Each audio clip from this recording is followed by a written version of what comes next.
عزیزان گرامی وقار، مجھے آج بڑا قلق ہوتا ہے ان بچوں کو جن کی مائیں روتے ہوئے آ کر کہتی ہیں میرا بیٹا 2 منٹ بھی میرے پاس بیٹھتا نہیں، میری باتیں نہیں سنتا۔ کیا تمہاری ماں پاگل ہو چکی ہے؟ کیا تمہاری ماں بے وقوف ہو گئی ہے، بوڑھی ہو گئی ہے؟ آج تم اس کے پاس وقت نہیں گزارنا چاہتے؟ باپ کے پاس کون ایسا بیٹا ہے جو تھوڑی دیر بیٹھے؟ انصاف کرو اے جوانو۔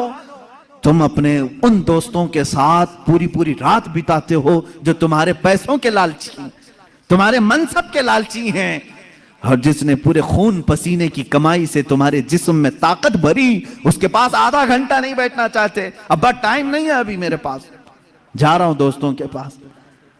تمہاری دنیا کا سب سے بہترین کوئی دوست ہے وہ تمہارا باپ ہے، سب سے بہترین دوست تمہاری ماں ہے، اس کے پاس اپنا وقت کیوں نہیں شیئر کرتے؟ یہ میرے پاس درد بھری ہوئی داستانوں کی فہرست ہے جو ماں اور باپ صرف یہ چاہتے ہیں کہ ہمارے بچے تھوڑا وقت ہمارے ساتھ بھی بتائیں، بڑھاپے میں ہماری باتیں سننے والا اب کوئی نہیں ہے۔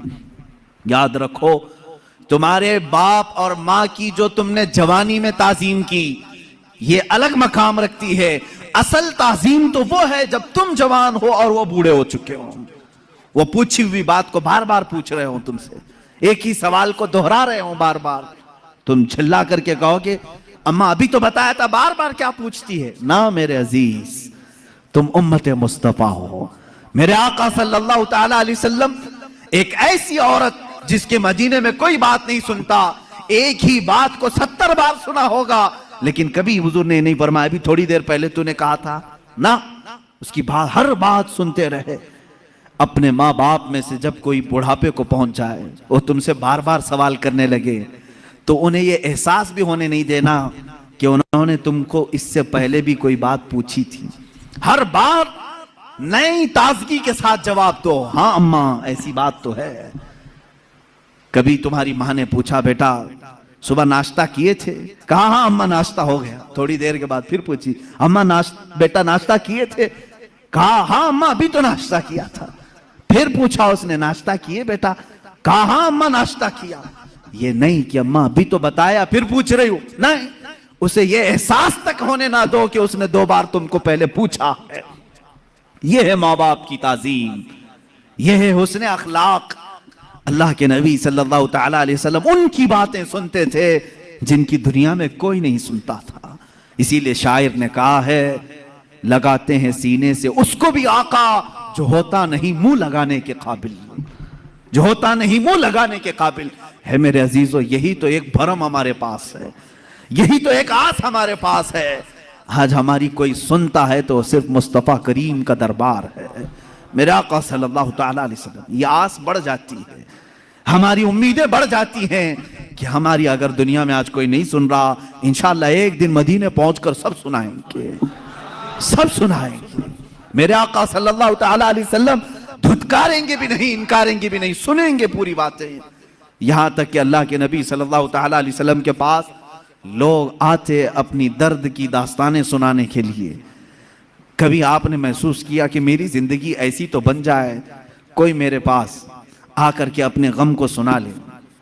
میں اپنی تعریف نہیں کرتا، کبھی کبھار میرے پاس ایسا ہوتا ہے، لکھنے میں بیٹھا ہوں، پڑھنے میں مصروف ہوں، کوئی درد کے مارے ہوئے لوگ یا کوئی خاتون، عورتیں جب بات کرتی ہیں تو بہت زیادہ بات کرتی ہیں، ہوتا ہے کہ ڈانٹ دیا جائے، رکھ دیا جائے، لیکن اخلاق مصطفیٰ یہ ہوتے ہیں، ہم یہ سوچ لیتے ہیں کہ شاید تھوڑی دیر بات کرنے سے اس کی دل کی بھڑاس نکل جائے، اس کا دل ہلکا ہو جائے۔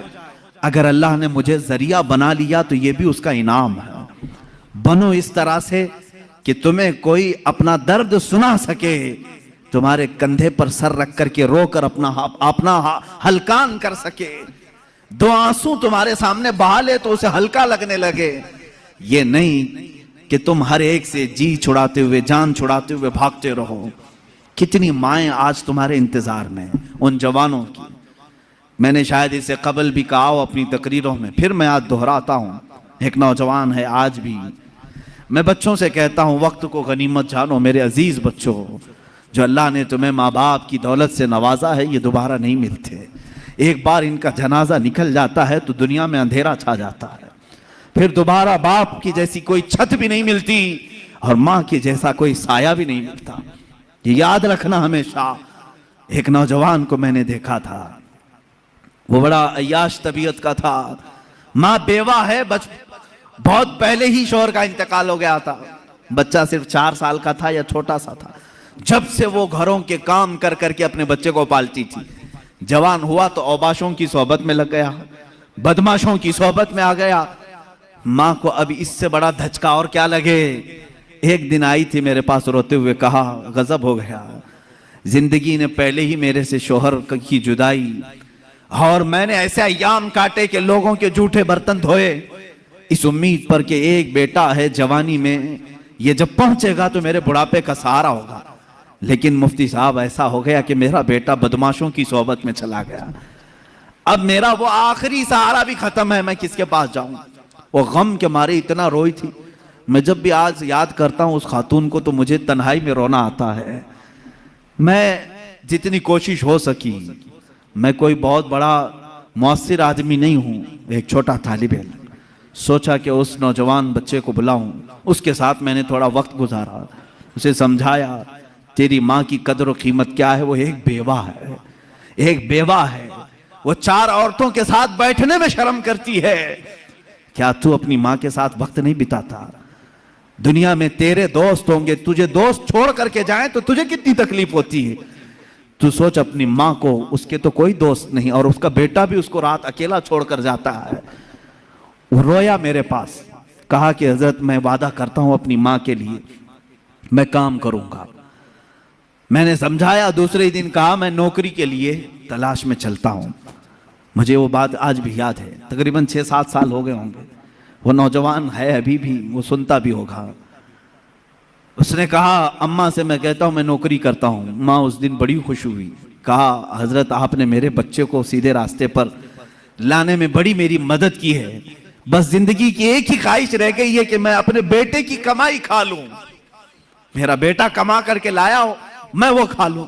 زندگی پر لوگوں کے جھوٹے برتن دھو دھو کر کے بچے کو پالا ہے, ایک بار میرا بیٹا کھلائے مجھے. وہ اس آس میں رہی. وہ بنگلور یا کہیں کسی علاقے میں نوکری پر گیا, مہینہ گزرا تھا, تنخواہ آئی اس کی. اس نے کہا تنخواہ سنبھال کر, پہلی تنخواہ میں اپنی ماں کو لے کے جاتا ہوں. وہ پورا اپنی تنخواہ, اپنی سیلری لے کر کے گاؤں پہنچا تھا. اسے پتا ہی نہیں تھا اس کے گھر کے پاس بھیڑ جمع ہوئی تھی. جب اس نے دیکھا تو لوگوں نے کہا کہ تیری ماں کا رات میں انتقال ہو چکا. اس نے میری ماں اسی آس میں دنیا سے چلی گئی کہ بیٹے کی ایک کمائی کھا لوں. لیکن مجھ سے زیادہ بدنصیب کون ہے اس دنیا میں جو ماں کے کمائے ہوئے جھوٹے برتن کو دھوئے ہوئے کمائی تو کھا لیا, اپنے ہاتھوں کا ایک لقمہ میں اپنی بیوہ ماں کو کھلا نہیں سکا. اے نوجوانوں, کیا اسی کا نام زندگی ہے؟ کیا اسی کا نام ایمان ہے؟ تمہارے اخلاق تو وہ ہونے چاہیے کہ تم باہر جاؤ تو تمہارے ماں باپ تمہارے اخلاق پر فخر کریں. تمہاری ایک ایک کمائی کے لیے وہ آج بھی انتظار میں ہے. ایک بات یاد رکھنا, ماں باپ لالچی نہیں ہیں تمہارے, لیکن صرف ان کی خواہش یہ ہوتی ہے کہ بیٹا اپنے پیروں پر کھڑا ہو جائے. جب مرغی اپنے چوزوں کو خود کھاتے ہوئے دیکھتی ہے تو خوش ہو جاتی ہے. پہلے چونچ سے دانے توڑ توڑ کے کھلاتی رہتی ہے, لیکن جب بچے کھانے کے لائق ہو جاتے ہیں تو خوش ہوتی ہے. کیا تمہارے ماں باپ کو اتنی بھی خوشی نہیں دینا چاہتے ہو؟ آج اتنا بھی انہیں سکون نہیں دینا چاہتے؟ جنہوں نے ماں باپ کے ساتھ بدتمیزیاں کی ہیں انہوں نے دنیا میں اپنی جہنم خریدی ہے. اللہ کے نبی صلی اللہ تعالیٰ علیہ وسلم سے کسی نے پوچھا ماں باپ کیا ہیں؟ حضور نے فرمایا وہ تیری جنت بھی ہے تیری دوزخ بھی ہیں. وہ تیری جنت بھی ہے تیری دوزخ بھی ہے. جس نے ماں باپ کے ساتھ برا سلوک کیا اس نے دنیا میں دوزخ خرید لی ہے. اللہ کے نبی صلی اللہ علیہ وسلم نے یہاں تک فرمایا میں تو چاہتا ہوں کہ جس گھر میں والدین کا نافرمان ہو اس کے گھر کو آگ لگا دوں, دنیا میں آگ لگا دوں. یہ بات یہاں سے نکلی تھی کہ تم امت مصطفیٰ ہو. میرے آقا کے اخلاق تو یہ تھے. عام خاتون جو دنیا کی ہے, مدینے کی گلیوں میں بوڑھی عورت ہے, پھٹے کپڑے ہیں, الجھے بال ہیں, اس کی بات سننے کے لیے پورے کائنات کا آقا کھڑا ہو سکتا ہے. تو ہے میرے عزیز, تم اپنی ماں کے لیے تھوڑا سا وقت نہیں نکال سکتے؟ اپنی ماں کے پاس وقت گزارو.